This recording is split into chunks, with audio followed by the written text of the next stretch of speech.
a faísca amarela do desexo crucen por nós como un salouco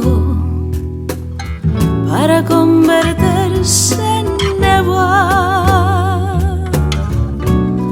O que de verdade importa, amada irrenunciável compañeira, e a chama delicada da ternura na que queimamos a tristura dos días. E a chama delicada da ternura na que queimamos a monotonía. Pouco importa.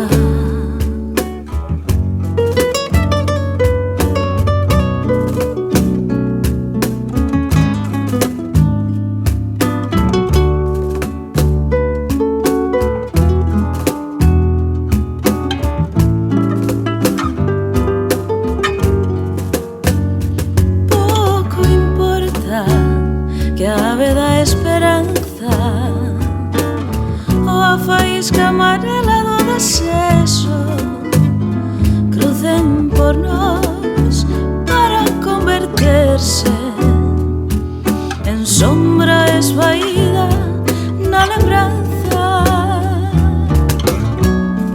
O que de verdade importa,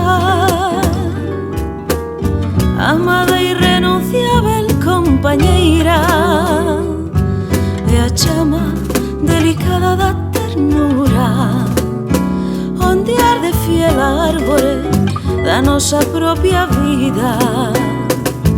E a chama delicada da ternura onde arde fiel a árbore da nosa propia vida.